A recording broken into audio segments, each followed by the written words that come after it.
गुणीजन मंडळी, मोहनजी असतील, हरकळजी असतील, उत्तरजी असतील, अजून कृष्ण आदी करून सर्व मंडळी, सर्व क्षेत्रातील अधिकारी मंडळी, थोरे भाऊ असतील,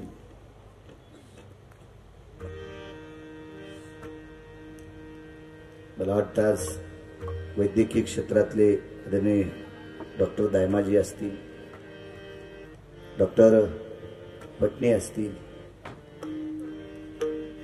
बरीच ज्येष्ठ श्रेष्ठ सर्व मंडळी वडगावून सुद्धा आज मंडळी आली, त्यांनाही धन्यवाद प्रणाम.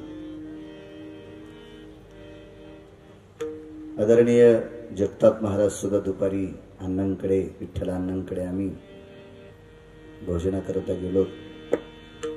तिथे जगताप महाराजांची भेट झाली, ते सुद्धा आज आलेले आहेत. आदरणीय विठ्ठल अण्णा असतील, आदरणीय बनकर अण्णा असतील, सर्व ज्येष्ठ श्रेष्ठ सर्व मंडळी, सर्वांना मनपूर्वक प्रणाम करतो आणि कथेवर येतो. पूर्वप्रसंगाच्या ठिकाणी आपण एका दिव्य तेजस्वी बालकाचं चरित्र श्रवण केलं. नामाचा अधिकार किती मोठा होता. मुनिश्री शुकदेव राजा परीक्षितींना शक्यतो बऱ्यापैकी नामाचंच महत्व पाडत होती. या पवित्र मुखाने घाणेरडी शब्द मुखारविंदातून पडल्याच्या नंतर दक्ष प्रजापतीची ती अवस्था होती. पुढे अजामेळा सारख्या महान व्यक्तीचा उद्धार नामाने होतो. भक्त प्रल्हादादी महान व्यक्ती नामा करता भक्त प्रल्हादासाठी जगाचा मालक प्रगट होतो. उपमन्यासाठी शिराचा सागर प्राप्त होतो. बस असा नक्की.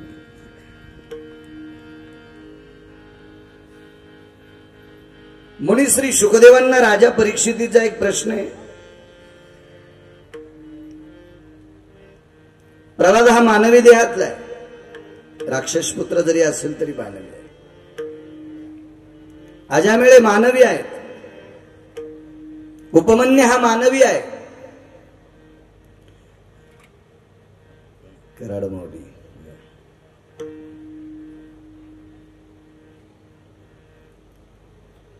पशूंचा उद्धार नामाने होईल का? तर तेही चरित्र एक नमूद करतात. ते गजेंद्र चरित्र आहे. आपण ज्याला गजेंद्र व्याख्यान म्हणतो. मी एके दिवशी बोलून गेलो, ज्याच्या वाट्याला जे काम आलं ते काम केल्याच्या नंतर हजारो यज्ञ केल्याचं पुण्य प्राप्त होत असतं, असं मी एके दिवशी बोलून गेलो.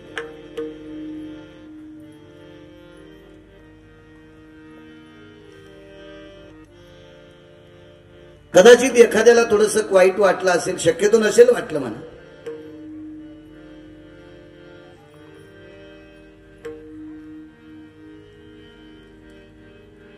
पटणी सर असतील, दायमा सर असतील, रात्री बेरात्री 2 वाजता जर एखादा पेशंट आला असेल अण्णा, त्याला जर तपासला असेल आणि तो सुखरूप घरी गेला असेल, तर हजारो भागवत ऐकल्याचं पुण्य डॉक्टरला प्राप्त होते.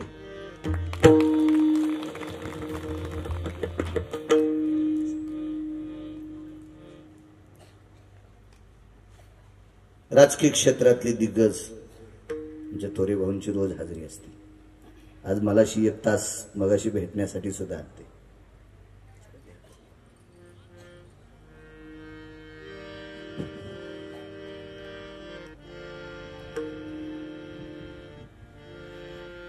जनतेची कामं राजकीय क्षेत्रातल्या माणसांनी केली की हजारो पंढरपूरच्या वाऱ्या केल्याचं पुण्य प्राप्त होतं.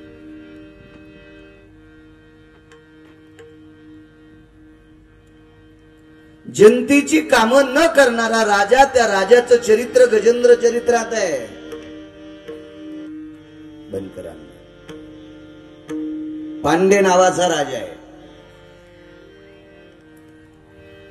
सार्वभौम राजा होता तो पांडे राजा. पांडे नरेश प्रजेवर आईसारखं प्रेम करणारा राजा थोडा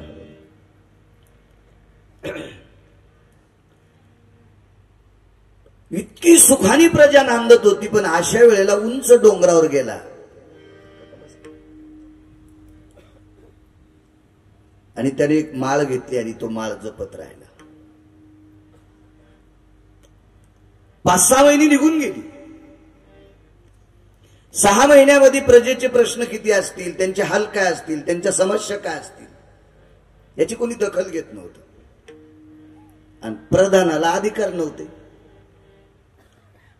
संपूर्ण प्रजा प्रधानाकडे येऊन आपली समस्या मांडायची आणि प्रधानानं म्हणायचं राजा महाराज झालाय, राजा महाराज झालाय. पण प्रजेनं सांगितलं राजाला म्हणावं राजीनामा दे ना, दुसरा राजा बसू, आमचे प्रश्न मिटवितो. राजा राजीनामा देत नाही आणि महाराज की सोडित नाही.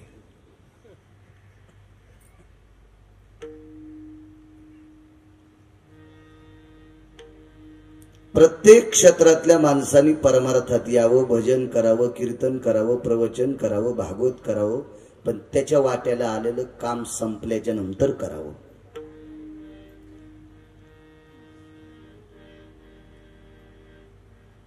बागेची खरड छाटणी असेल, आता आमच्याकडे काही कळणार नाही बरं, तिकडे खरड छाटणी तुमच्याकडे कळते म्हणून सांगायला. खरड छाटणी असेल, मजूर आले असतील, दुपारीचं भागवत असेल आणि ते काम सोडून जर एखादा शेतकरी भागवतात बसला असेल तर ते मूर्ख आहे. कारण तो कितीतरी लोकांचा पोशिंदा आहे, त्याचं इति कर्तव्य आहे ते वाट्याला आलेलं काम करणं. कामामध्ये काम, काही म्हणा राम राम, काम बंद करून भजन करा असं माझ्या 18 मालकांनी, एकाही मालकांनी सांगितलं नाही. आळंदीतल्या मालकांनी सांगितलं नाही, पैठणच्या मालकांनी सांगितलं नाही, देहूतल्या मालकांनी सांगितलं नाही, माझे नामदेवराय मालक त्यांनी सांगितलं नाही, चोखोबाराय असतील, गोरोबा काका असतील, एकाही मालकांनी सांगितलं नाही. काम आटपल्याच्या नंतर मिळालेल्या वेळामध्ये भजन करा असं सांगितलं. पण हा राजा पुराणाच्या माध्यमाने मूर्ख राजा आहे. ऐकच न, खाली येईच न. त्या नगरीमध्ये एक महाराज आले. त्या महाराजांचं नाव होतं महर्षी अगस्ती. ज्या वेळेला अगस्ती भेटायला आले, प्रधानाने सन्मान केला. हे सन्मानाच्या पलीकडची लोक होती. आम्हाला वाटते तुम्ही हार आणावा, एखादं उपरण आणा, एखादी शाल आणा, आम्ही तुमच्या यादीत. ही लोक याच्या पलीकडे, त्यांना हार, तुरे, उपरण, शाल, श्रीफळ हे काही नकोय. ते अगस्ती.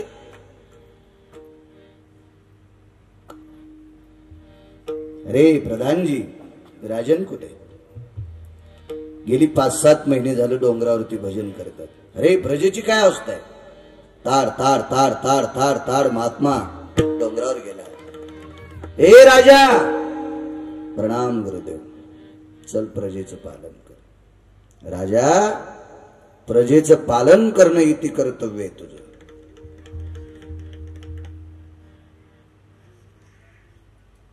हजारो यज्ञाचं पुण्य आहे तुला, जा तू जा. महर्षी अगस्तींचं ऐकलं, माळा खाली ठेवून दिली आणि मग खाली आला. राज्य केलं.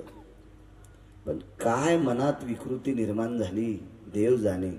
पुन्हा माळा घेतली, डोंगरावर गेला.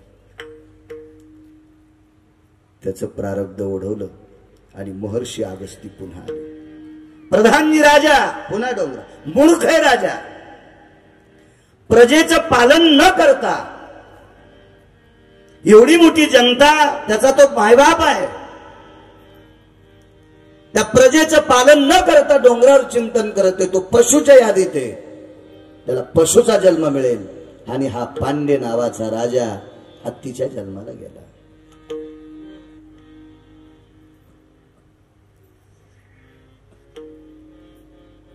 मग मात्र पश्चाताप झाला. रोग हा ज्या वेळेला तिसऱ्या पटीत जातो का त्यावेळेला एकाही डॉक्टरचा विलाज चालत नसतो. आपल्याला रोगाची लागण झाली त्यावेळेला वैद्याकडे डॉक्टरकडे जावं, म्हणजे ते तुम्हाला औषधोपचार करते आणि त्याच्यातून सावध राहते करतील. जी माणसं आजार अंगावर काढतात ना, धर्म सिद्धांत असं सांगतो की 9 लोकांना कधीही खोटं बोलायचं नाही. 9 लोकांना, त्याच्यापैकी मुख्य व्यक्ती वैद्यराजो नारायण व्याधिजन्य कायानां वैद्यां सुचाय सर्वानां प्रगल्भो न सुवाचयो. डॉक्टरला खरं बोलत जा. वैद्य म्हणजे डॉक्टर. तुम्ही खरं बोलल्याच्या नंतर त्यांना सुचतंय आपण यांना काय द्यावं. खरं बोलायचं.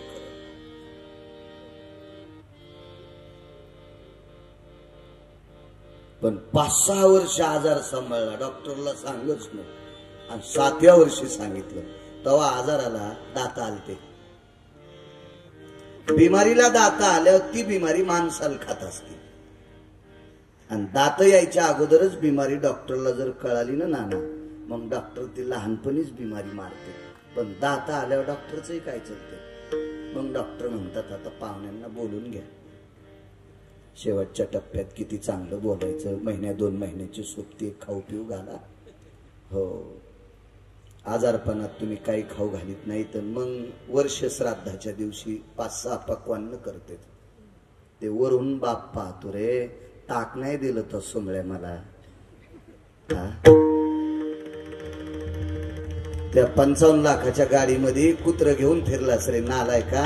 आणि माझ्या रूम मध्ये पंखा नव्हता रे, पंखा नव्हता. आता बाळू महाराजाचं कीर्तन ठेवून 10-5 पदार्थ करायला त्या बोकंडीवर पाप पडत.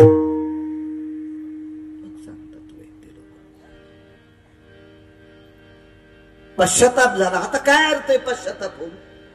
महर्षी सारख्या रघुनाथ बाबा, महर्षी सारख्या व्यक्तीनं सांगितलं अरे प्रजेचं पालन कर तू.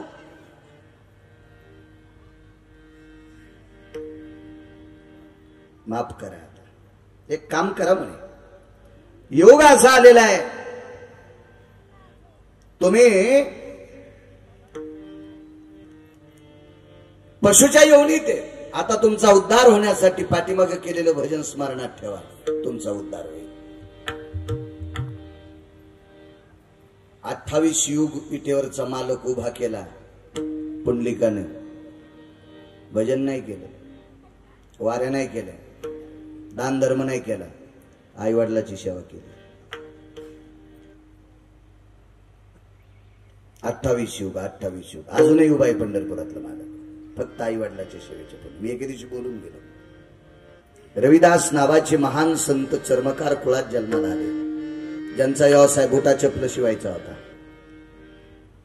आई वडील वयस्कर होते. शेंडीला दोरी बांधली, ती दोरी आतमधल्या बंगईला बांधली. बंगईवर आई वडील झोपलेले होते. बुटाला टाचे मारत असताना डोकं हलत होतं. डोकं हल्ल्यावर दोरी हलायची, दोरी हल्ली की बंगई हलायची. आई वडिलाला झोप लागायची. नाही गेले काशीतला. काशीतल्या भगवंतांनी त्यांना घरी कंगन पाठवलं.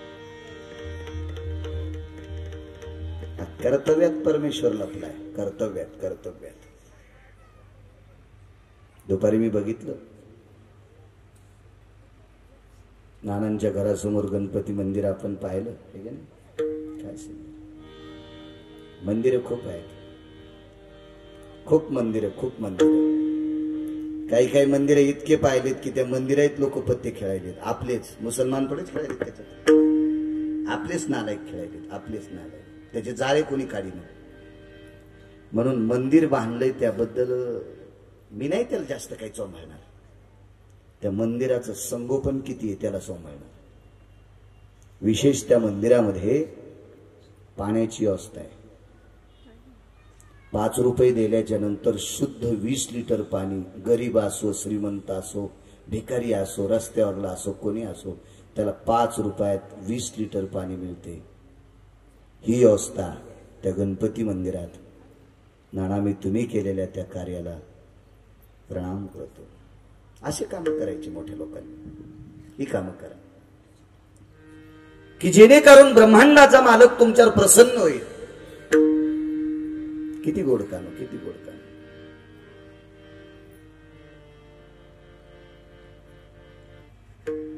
परिसर स्वच्छ आहे. वयस्कर माणसांना बसण्यासाठी सुंदरशे तिथं आसन केलेले येतं, गट्टू टाकलेले येतं, बिना अंथरुणाचं खाली बसता येईल अशी व्यवस्था, एक सुंदरशी पाण्याची व्यवस्था द्यावी. तितके धन्यवाद नाना त्या गणपती मंदिराच्या बाबतीत तुम्हाला.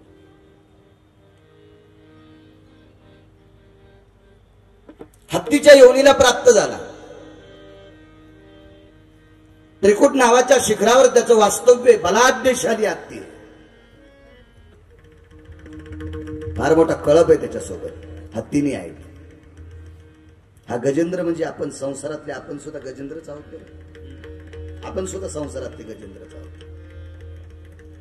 या गजेंद्राने वाटेल ते चोजले आपल्या कुटुंबातल्या लोकांचे बनकर अन्न पुरवले. एखाद्या हत्तीने सांगितले असेल मला झाडाची साल पाहिजे, अख्खं झाडच उपटून तिच्या पुढं. एखाद्या पिलांनी सांगितलं बाबा मला ती वेली पाहिजे, त्या वेलीचा भारा बांधूनच त्या पिलांपुढे. आपण सुद्धा असेच संसारात. बायकोन सांगितलं मला पैठणी पाहिजे, कापशे घ्या, कोणती घ्या. तुमच्याकडे बरेच नाव आहेत ना रस्त्याने लावलेले. मी काय ऍडव्हर्टाईज करायसाठी नाही बसलो. ते कोणती लकड कोटन, कोणती कोटन, लोखंड कोटन, मातुडं कोट, अशी कोणती कोणती आहेत. संक्रांतीला ती आणा, हिचा रंग पसंत नाही, हिची बॉर्डर चांगली नाही, हिच्या बुट्ट्या चांगल्या नाही, तिचा कलर चांगला नाही. ते जाऊ जाऊ येऊ येऊ गाढ व्हावानीच म्हातारं झालं. आणि पुन्हा यांच्याकडे एक मेमरी कार्ड आहे ना, एक मेमरी कार्ड. अशी किती असतील मला काही मोजता येणार नाही, पण तुम्हाला जे एक मेमरी कार्ड दिले ते देवानं जरा उगाळायला दिले. ते रेंजच धरीत नाही. ते कोणतं सांगू तुम्हाला. इथं बसलेला सांगणारा मी सुद्धा संसारिक आहे, तुम्ही सुद्धा, इकडचे सुद्धा सगळे. तुम्ही कोणीही व्यक्तीनं बायकोला साडी नाही, ती शेजारणीला दाखिल्याशिवाय खुश होणारच नाही. लगेच पप्पेची आई, अहो बघा ना, आमच्या यांनी साडी आणली मला 25,000ची. आता ती पप्पेच्या माईचं मेमरी कार्ड फुल उगाळलेलं. ती म्हणली बाई 25,000 दिले का, कलर कसा घेतला. हे तुम्हाला सोबत नाही कलर. ते पुन्हा गेलं, 5,000 टाकले आणि 30,000ची साडी आणली, पैठणी आणली. आता नेसावं की नाही. आता द्वारकाबाईकडे गेली. अहो द्वारका काकू, आमच्या यांनी 30,000ची साडी आणली. बाई सुत कसं सतरंजीवानीच वाटत. पुन्हा बोंबलत गेलं, 5,000 टाकले, 35,000ची पैठणी आणली. दुर्गा काकूंकडे गेली. त्या दुर्गा काकू अशाच थोड्या उंच कानाच्या होत्या. ते म्हणले बाई 35,000ची साडी आणि याच्यावरली बुट्ट्याची कोंदण कशी गोचडासारखी दिसते. पुन्हा बोंबलत गेलं, 40,000ची साडी. सावित्रा काकूंकडे गेली. जावं सावित्रा काकूंकडे, पण सावित्रा काकूंना एकच गुलूप होत, एकच लाईट होता. तिला लाईट कळाला. आणि एकाच लाईटनं सावित्रा काकून पाहिलं बाई मला हिची बॉर्डर किनार नाही आवडली. हे शेवटी पप्पेच्या माईल म्हणलं तू मोटरसायकलवर बस. तानात मोटरसायकल दामटिलीन दुकानात गेल्यावर म्हणला काय घ्यायचं ते घे. दुकानदार म्हणला मी तुमच्या मागच माझी गाडी होती, मागच्या ब्रेकरवरच तुमची बायको पडली. कशा हसता तुम्ही, हे का नाही. असं वागत जाऊ नवऱ्यासोबत. काय भागवत ऐकून फायदा आहे तुमचा. महाराजजी बसा. प्रणाम प्रणाम प्रणाम. काही अर्थ नाही. जी स्त्री मालकाला त्रास देते ती भागवत ऐकलं काय, रामायण ऐकलं काय, किंवा भागवत रामायण सांगणारा उकळून पेला काय, काय फायदा. तो गजेंद्र संसारात अत्यंत दक्ष. एके दिवशी तो ऋतुमान नावाच्या सरोवरात पोहोचला. आपल्या भारत देशात सरोवर फार सुंदर आहे. 2 मी बोलून गेलो. 349 पवित्र गंगा भारतात आहेत. 2734 उपनद्या भारतात आहेत. 2734 उपनद्या, 349 पवित्र गंगा. सरोवर आहेत, त्याच्यापैकी महासरोवर वेगळे, मध्यम सरोवर वेगळे आणि निर्मित सरोवर वेगळे. म्हणजे तुम्ही आम्ही तयार केलेले. उदाहरणार्थ पैठणचा नाथसागर असेल, तुमच्यावर काही तळे आहेत ते असतील, इकडे विदर्भात चोखा सागर असेल. हे निर्मित केलेले, निर्मित विश्वर निर्मित असलेले महा आणि मध्य अशी फार सरोवर. त्याच्यापैकी ऋतुमान नावाचं सरोवर आहे. एक बिंदुमान नावाच्या सरोवराचं फार महत्व श्रीमद भागवतात आलं. आपल्याला वेळ अपुरा पडतोय. पुन्हा कधी प्रसंग आला तर 9 दिवसाचं कथा ठेवू, म्हणजे सगळं सांगताय. तुम्ही म्हणताल तो पिरलसच का पुन्हा.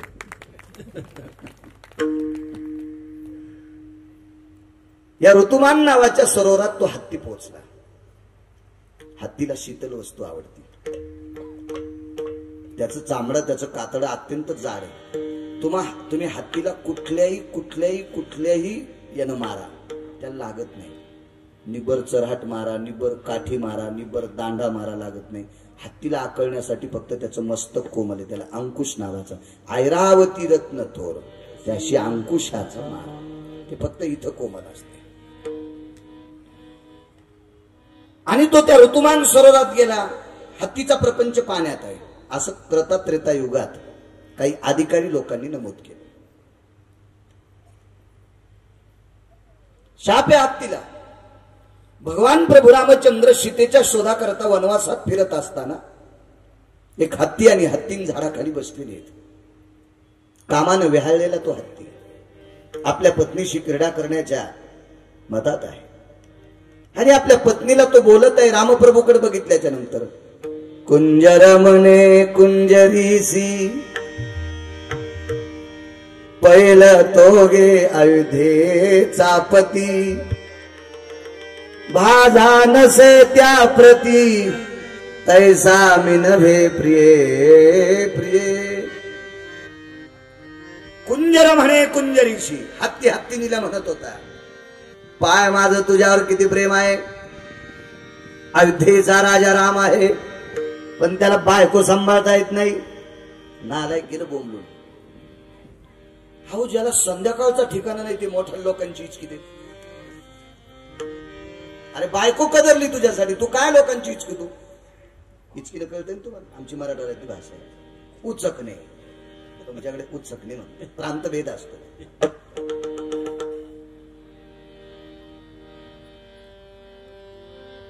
तार दिवशी शाप देऊन टाकला. प्रपंचच नाही. क्षमा मागितली, कशी आमची संतती वाढा. मग पाण्यात संसार. हत्तीचा प्रपंच पाण्यात. ज्या पत्नीशी प्रपंच केला तिचं 7 दिवस पाणी उष्ट प्यायचं. हे उठतच नाही एका जागेवरून आणायचं. तिनं सोंडेत पाणी आणायचं आणि याला पाजायचं. तो विधी आपल्या लग्नात आहे. त्याला हस्ती शुंडा दंड विधी म्हणतात. नवरदेवानं नवरीच्या तोंडावर गुरळ्या टाकायच्या आणि नवरदेवानं नवरीच्या तोंडावर गुरळ्या टाकायच्या. नवरदेवानं नवरीच्या तोंडावर गुरळ्या टाकणं ठीक आहे, पण नवरीनं का टाकायच्या? म्हणले आजपासून तिला उष्ट खाची सवय लागावी. कधी कधी बायकोचं उरलं तर त्यानं थोडंसं खात जावं, म्हणजे त्यानं नंतर चिळस मानली नाही पाहिजे. म्हणून आजच ती तोंडावर पाण्याच्या गुरळ्या टाकते. असं नाही रे सुमळ्या. त्याचं कारण आहे आपला 16 संस्कारापैकी जो विधी आहे का, हा लग्नात हस्ती शुंडा दंड विधी म्हणतात. शास्त्र चला हत्तीचा प्रपंच पाहिजे. 1-2 प्राण्याचं सांगतो. 64 प्राण्याला शापित करतात त्रेतायुगात. मोर आणि लांडोरी बसलेले. मयूर मयुरे से करे कुजन, पहिला तो गे दशरथ नंदन, भाजे विरही दमला न वदन, तैसा मी नभे प्रिये प्रिये.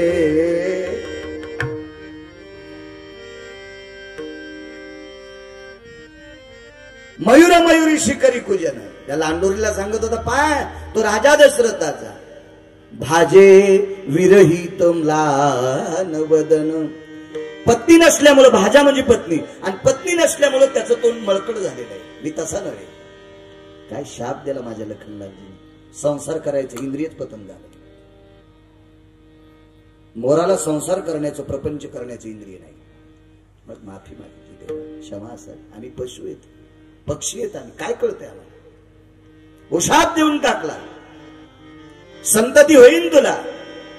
आभ्रदाट तसे गगनी ते नक्षत्र रोहिणी. पावसाची सुरुवात रोहिणी नक्षत्रापासून असते. मी तुम्हाला काल बोलून गेलो. गान सम्राट प्रल्हाद शिंदेचं एक गाण्याचं कडवही म्हणून दाखवलं तुम्हाला. रोहिणी नक्षत्रावर पाऊस पडल्याच्या नंतर जमिनीतून एक सुगंध येत असतो, त्याला मृदुगंध म्हणतात.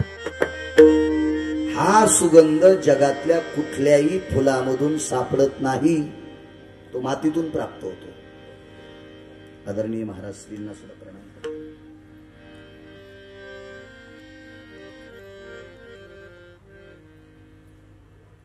आणि तो सुगंध मोराच्या नाकात गेल्याच्या नंतर, त्याचं नाकच किती मोठं असेल, पण तो सुगंध घेतल्याच्या नंतर त्याला काम उत्पन्न होतं. आणि काम उत्पन्न झाल्याच्या नंतर ते वातावरण तसं तयार होतं. आभाळ आलेलं आहे, थोडी कुठे मोठे एक दोन पाण्याचे थेंब पडतात, त्या जमिनीतून तो मृदुगंध येतो, तो त्याच्या नाकात जातो, त्याला काम उत्पन्न होतो. आणि तो त्याच्या पत्नी सोबत म्हणजे लांडोरी सोबत नाचू लागतो. पण नाचता नाचता काम तृप्त करण्यासाठी प्रपंचाचं इंद्रिय पतन झालं. आता काय करावं. आणि मग ते रडू लागतो. आणि तो रडत असताना त्याच्या डोळ्यातून जे पाणी पडतंय ती लांडोरी टिपत असे. तय पासाव गर्भ संभवती ऐके मयुराची गाजते ते. मग त्या मोराची संतती डोळ्यातल्या पाण्यापासून वाढते. हा निसर्गाचा नियम आहे. हे काय माझं थोडंच, निसर्ग सांगतो. पुढे गेल्याच्या नंतर कावळा. काय कावळा धड असतोय. त्याचं खाणं धड नाही, त्याचं वागणं धड नाही, त्याचा आवाजही गोड नाही. एकदाच फक्त त्या कावळ्याला बोभावतात, ते पक्षाच्या दिवशी.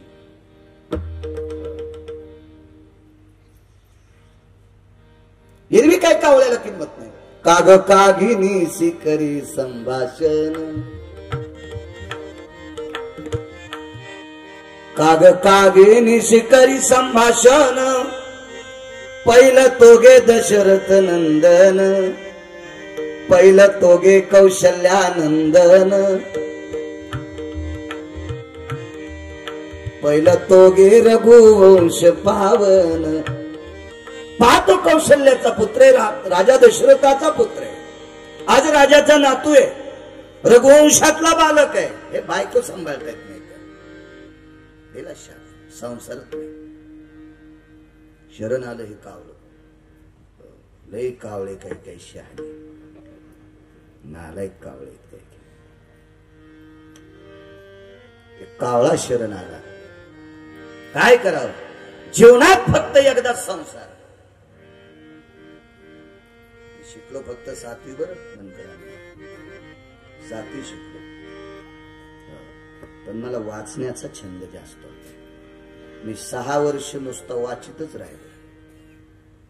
नुसतं वाचित राहिलो 6 वर्ष. बरीच लोक वाचित आहेत. काही काहीचे पेपर वाचू वाचू दर हप्त्याला चष्म्याचे कास बदलेले, त्याबद्दल काही विषय नाही. पण वाचिल्याच्या नंतर पाठ व्हावा, ग्रहण व्हावा, त्याच्याकरता अक्षराची कृपा लागते, त्याच्याकरता वंशाची कृपा लागते, त्याच्याकरता परिसराची कृपा लागते, त्याच्याकरिता परिसरातल्या साधूंची कृपा लागते, त्याच्याकरता ब्रह्मकन्येची कृपा लागते. आणि मला ते पाठ होत गेलं. योग असा आला. कावळ्याच्या जीवनात एकदाच संसार, आणि तो संसार तुम्ही पाहिला की तुम्हाला पाप लागतंय असं पुराण सांगते. मी नाही, पुराण सांगते. जन कावळ्याचा संसार पाहिला, तो घरी आला. तो जर घरी ज्येष्ठ व्यक्तींना म्हणला मी कावळ्याचा संसार पाहिला, लगेच घरची म्हातारी म्हणते अरे पाहुण्याला निरोप द्या बरं, हे मेला म्हणून. त्याला काग शांती म्हणतात. मग पाहुण्याने घरी यावं. पाहुणी आली असेल तर तिला हळद कुंकू द्यायचं. पाहुणा आला असेल तर त्याच्या हातावर साखर द्यायची. त्यानं समजायचं हे मेलं नाही, कावळ्याचा संसार पाहिला. काग शांती. त्याच्यापेक्षा वेगळा एक प्रकार आहे. हे का करावं लागतंय. कावळ्याचा प्रपंच का बघू नये. याला विज्ञानाचं सुद्धा एक कारण आहे. कारण आहे विज्ञानाचं. कारण आहे. काही काही जीवाची अशी ताकद असते, काही काही जठराग्नीमध्ये एखाद्या जीवाची एवढी ताकद असते. कावळ्या हा दिसायला बारीकसा, पण त्याच्या जठराग्नी फार. 2 लोकांचं सांगतो तुम्हाला, 2 जीवांचं. कावळ्याच्या विष्ठेमधून पिंपळाची आणि वटवृक्षाची निर्मिती होते. कागाची विष्टे जन्म पिंपळाची, कागाची विष्टे जन्म पिंपळाची, पांडव कुळासी पाहता दोष, पांडव कुळासी पाहता दोष, पांडव कुळासी पाहता दोष, पांडव कुळासी पाहता दोष. कागाची आविष्टे जन्म पिंपळाशी. तुम्ही अजून लक्षात घ्या, विहिरी बांधलेल्या आहेत आपल्या शेतात. त्या विहिरीच्या पाठराच्या कडेत तुम्ही कधी वडाचं पिंपळाचं बी लावलं का? नाही. मोठ्या मोठ्या बिल्डिंगवर कोपऱ्यात जिथं माती साचती तिथे भेग पडली की तिथं पिंपळाचं झाड. तुमच्या दारातल्या तुळशीला पाणी नसलं की ती जळून जाते. हे शोभेसाठी झाडं लावली ती जर पाणी नाही घातलं ते जळून जाते. त्याला कोणीच पाणी घालीत नाही तरी त्या भिंतीत त्याला कुठं भेटते. हे ती कागाच्या जठराग्नीची ताकद. याच्यापेक्षा एक बारीक जीव माहिती का तुम्हाला? गोचडाचे 14 प्रकार आहेत. गोचडाचे 14. शेतकरी आहेत ना तुम्ही, तुम्हाला 2 तर माहित असतील. एक घागऱ्या गोचिड असा मोठा असतो. इकडे बसलेल्यांनी शक्यतो जास्त हो म्हणू नका. तुमच्या जीवनात ही गोचड जरा कमी पाहण्यात आली. खाली बसलेल्यांना शक्यतो माहित आहे आणि हे तुम्हाला निमूटपणे मान्यच करावं लागेल. आणि एक इतका बारीक गोचिड असतो, तो गोचिड कावळा खातो. 3ऱ्या दिवशी गोचिड कावळ्याच्या विष्ठेतून पडल्यावर पुन्हा चालायला लागतो.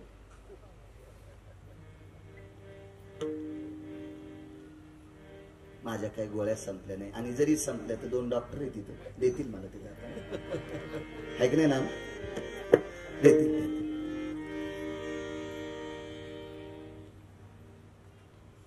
काल सुद्धा एक डॉक्टर साहेब येऊन गेले. डॉक्टर साहेब वा,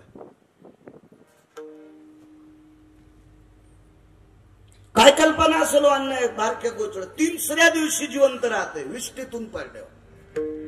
काय त्या जीवाची ताकद आहे, काय त्या मालकाची लीला असेल. तुम्हाला वळिंबा नावाचा एक व्यक्ती माहिती का? त्याला एकाच भाषेत वाळवी सुद्धा म्हणतात. वाळवी लाकूड जर पडलं तर त्याला लागतंय. कशाला लागती वाळवी? कशाला लागते? पण या वाळवीच्या पोटात एक जीव आहे. या दोघांची नीतिमत्ता आहे का? एकाला खाता येते आणि एकाला पचिता येते. ज्याला खाता येते त्याला पचिता येत नाही, ज्याला पचिता येते त्याला खाता येत नाही. म्हणून दोघांची सांगड. एक म्हणला मी तुझ्या पोटात थांबतो, तू खात जाय, खाल्लेलं मी पची जाईल. दोघांचा वाद झाला की दोघही मारणार. पहा काय निर्मिती असेल जीवाची. हो. उंदीर तर माहिती, गणपती बाप्पाचं वाहन मूषक उंदीर. आणि उंदरातलीच एक जात, जाती आता 4, त्याच्यातली दुसरी जात सांगतो. पांढऱ्या रंगाची पण उंदीर येते. शक्यतो आपल्याला पाहायला भेटत नाही, प्रांतभेद असतो. एक उंदीर त्याला चोच असते, चोच. त्याला आपण चुचुंदरी म्हणतो. साप हा उंदराला गिळून टाकतो, पण अनावधानानं उंदीर समजून सापानं जर पाठीमागून चुचुंदरी धरली, तिला अशी चोच असती. ती जर धरली तर साप तिला सोडून देतो. परिणाम आहे का? खाल्लं की मरतो आणि सोडलं की आंधळा होतो. खाल्लं की मरतो, सोडलं की आंधळा होतो. आता तुम्ही म्हणताल हे इतकं तर मी तुम्हाला कोण्या कोण्या पुराणाचे नाव सांगू. तुम्ही घरी गेल्या वाची जा. मोबाईल मोठा नाही तुमच्याकडे, बघा. मला तरी बारीकसा आहे. नाही पुन्हा पुन्हा नकोय ते बारीकसा. मी पुन्हा तुम्ही म्हणताल तुझ्याकडे पैसे नाहीत का? मी सोन्याचा घेईल, कारण हे महाराष्ट्र ऐकणार आहे युट्यूबवर. मला पंढरपुरातल्या मालकांनी भरपूर दिलं. सोन्याचा घेईन, हिरे लावल्याला घेईन, पण आता म्हातारपणी गाऊन घालायचं नाही.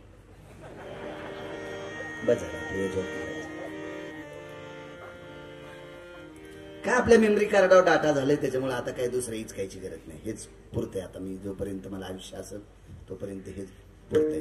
भरपूर संपत्ती आपल्याकडे.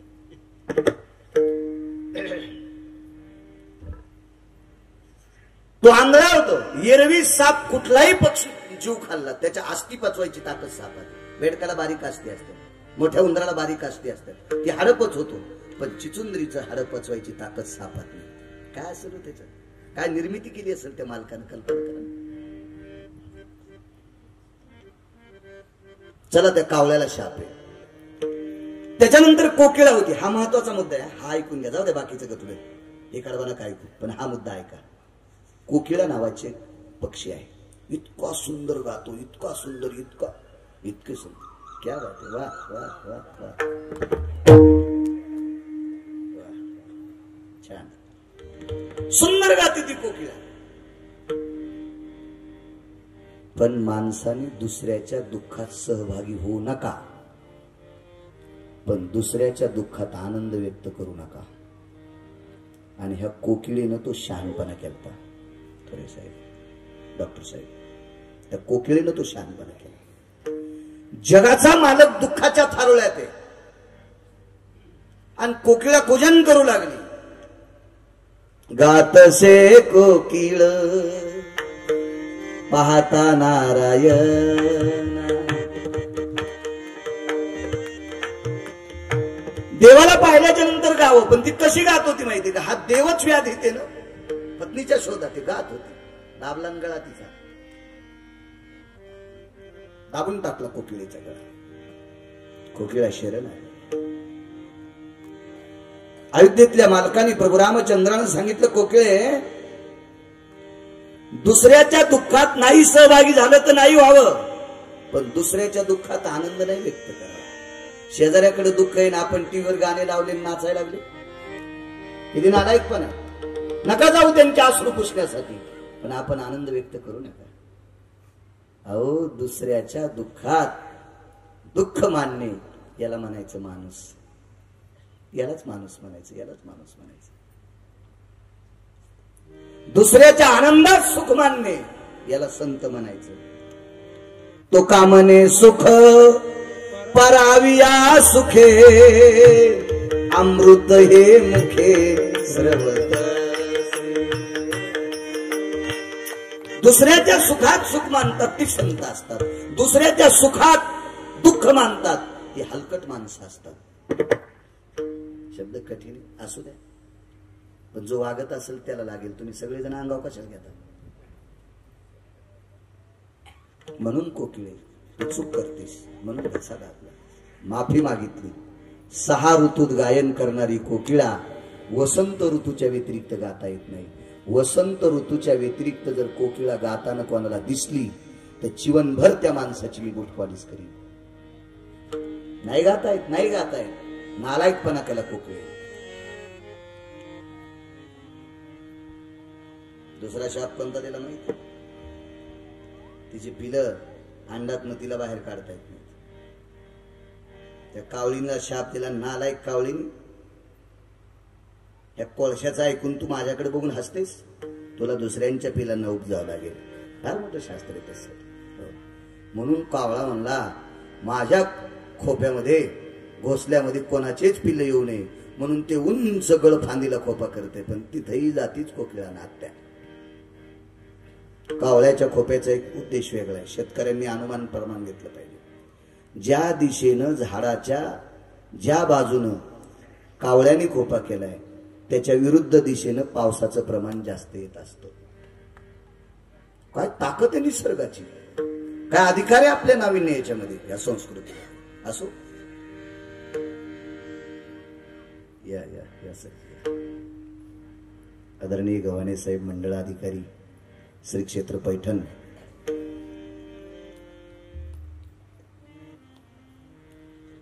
गव्हाणे साहेब बाकीच्यांना बसू दे, तुम्ही इथे पोराम.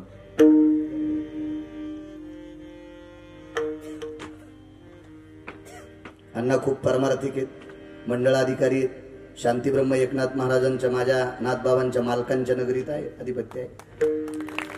अधिकारी असल्यामुळे या कपड्यावर एक छोटेसे महाराज आहेत, माळकरी आहेत, ते मीच माळ घातली त्यांना.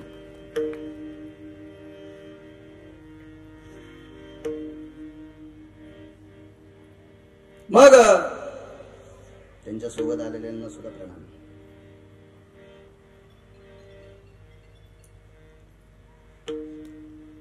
तो हत्ती आपल्या पत्नीशी क्रीडा करत होता. माणसाला 2-3 गोष्टी काही दिसू देत नाहीत. धनाचा अहंकार, सत्तेचा अहंकार, तारुण्याचा अहंकार, हे पुढचं दिसू देत नाही, आणि कामाचा अहंकार. जे काम असतो ना, काम काही दिसूच देत नाही. वासना दिसूच देत नाही पुढचं काही. इतकी वासना विचित्र आहे. मोठ्या महात्म्याचं एक वाक्य तुमच्या समोर मांडतो. धेनुची या पाठी वळू धावे, भरलिया पिकाचे निस्वभावे, उदर व्यथा मालवे कामुक जैसा. धेनू म्हणजे काय? वळू म्हणजे बाई. धेनुची या पाठी वळू धावे. गाईच्या पाठीमाग तो वृषभ लाभलाय.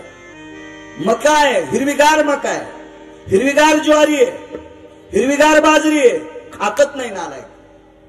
कशामुळं? काम. उदर व्यथा मालवे कामुक जैसा.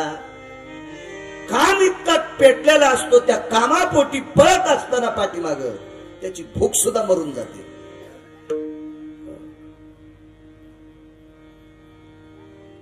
आपला शत्रू या ऋतुमान सरोवरात आहे असं गजेंद्राला विसरून गेला. का? पत्नीशी काम तृप्त करत असत. लहानाचं मोठं जे आई वडिलांना केले, त्यांच्यासोबत रात्रीच्या वेळेला जेवणारा मुलगा काल परवा सफरचंदासारख्या गालाची घरी आली की त्या मायबापाला इसरत. किती नालायक काम होत असत. किती काम.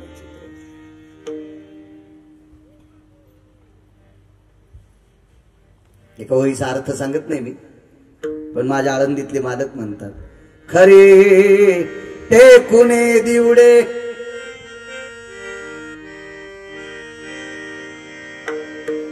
नाकार फुटते का नाही?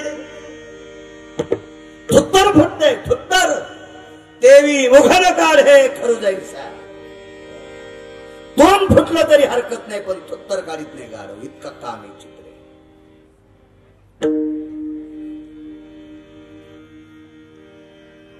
शुनी तो गास्वान नीतीचे निसूत्र बरवे. भाकरीच्या कुटक्याची इमानदारी सांभाळणारी जात कुत्र्याची. जात कुत्री. शुनी म्हणजे कुत्री, स्वान म्हणजे कुत्रा. कुत्र्याच्या 6 जाती आहेत. ग्राम शुकर हे कुठे फिरतीत का? शपथड हालीत. सारमई नावाची कुत्र्याची जात आहे. पोलीस डिपार्टमेंट मधल्या विचारलं, तुम्ही जे कुत्र पाळतात त्याची जात? ते मला इंग्रजीत नाव सांगितले. जाय तिकडे म्हणलं, तू नाहीत बसवता आमच्या माथ्यावर. तुम्ही किती शिकले? म्हणलं शिक्षणाचं विचारूच नको. येतय किती ते पाय. शिकण्यावर काय करायचं? एक बाई पाकशास्त्रात PhD केली. पाकशास्त्र म्हणजे स्वयंपाकशास्त्र. पाकशास्त्रात PhD केली. महाराज तुम्हाला काय करायचं? म्हणलं बाई पिठलं भाकरून कशी वाढू? म्हणलं पोळी वाढती तशी वाढली. पोळ्या अशा फेकू फेकू वाटली. जशी पुरणपोळी वाढती, आज जशी मांडे वाढे तशीच आहे का नाही? तशीच भाकरी वाढायची. बहीण तुम्ही महाराज आहेत, तुम्हाला पिठलं भाकर कशी करू? म्हणलं हातान कर ना. तिचा नवरा म्हणला, महाराज महाराष्ट्रात 1 नंबरला पाकशास्त्रात तिची PhD झाली. म्हणलं म्हणूनच पिठलं भाकर करायला. तीन भाकर टाकला भारताचा नकाशा. भाकर जी केली ना ती भारताचा नकाशा. जाऊ द्या म्हणल्या, वाकडी तिकडी कशी का होईना पण भाजली छान होती. खरपूस भाजली होती. आपल्याला काही बंदी तर खाचीत नाही ना, मोडून खाची. भाकरी कशी वाकडी तिकडी करू द्या पण भाजली छान होती. अर्धा तास पिठलं हातीत होती, गोळे फुटत न. मग जिला पिठल्यातले ती म्हणजे महाराज काडीने फुटत नत. मग पाय ना हातात. दृष्टांत संपला. जिला पिठल्यातले गोळे फुटत नाहीत तिला पाकशास्त्रात PhD देणाऱ्याला बसायची जागा आणायला पाहिजे. नालाय का? टेबला खालून पैसे घेऊन पदवी दिलीस तो सोमळ्या. तुझ्या पिढ्यावर कल जातील अशा हलकट पदव्या काय कामाच्या? पांचट.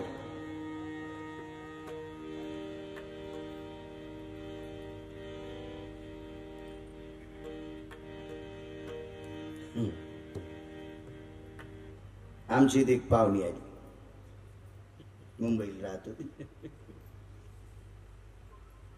माझं कोण नाही मुंबईत, पण इथे दृष्टांतापुरतं म्हणत असतो. ते म्हणे महाराज मी तुम्हाला शिरा करते,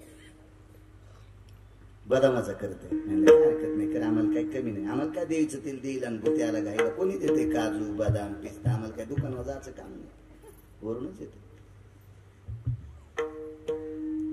बदाम भिजवले, सोलले गिल्ले सगळं केलं पद्धतशीर, मिक्सर मधून काढले, थोडासा रवा भाजला, बदाम त्याच्यात, गावरान तूप टाकलं, एकदम लाईन आली, फॅन सुरू झाला. ते शिरा करायचं जे पुस्तक पुढे टेकलं होतं त्याचं पान पलटलं, शिऱ्याचं पान झाकलं, पिठल्याचं पान आलं. तिने लागलीच त्याच्यात. 1 चमचा तिखट टाकलं, 1 चमचा हळद टाकली, 1 चमचा जिरेपूड टाकली. शिरा नाही पिठलं नाही, हिंदू नाही पाकिस्तानी. काय करायचं शिकलं, अनुभव सर्वात मोठी खात्री.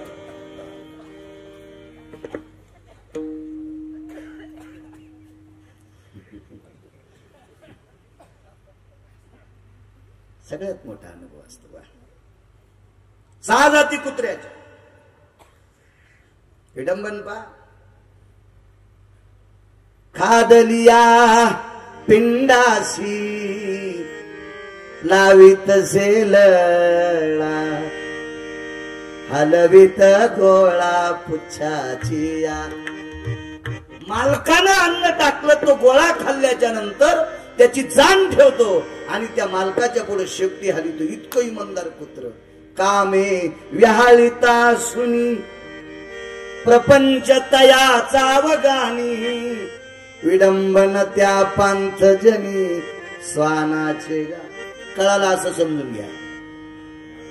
कामी चित्र आणि या कामाच्या भ्रांतीत विसरून गेला आपला शत्रू, धरला नकरान पाय. मी उत्तरेश्वर बॉल म्हणलो तर आपल्याला 6 कथा करायच्या. ते म्हणले तुमच्या होत नाही, तुम्ही एकच किसू किसू सांगत आहात. मग पाय नकरन धरल्यावर ज्या 300-350 बायका होत्या का त्या सरोवराच्या कडेला गेल्या. आपलं सुद्धा असंच. राहती निराळी रांडा पुरे सख, कळो येईल अंत काळी, प्राण प्रया नाचे वेळी. राहती निराळी रांडा पुरे सख, हे तुझा हा परिवार, हे तुझा हा परिवार. द्रव्यदारा क्षणभंगुर, द्रव्यदारा क्षणभंगुर. शरीर जायाचे ठेवणे,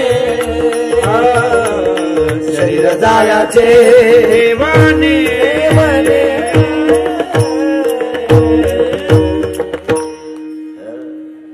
असला परिवार आला.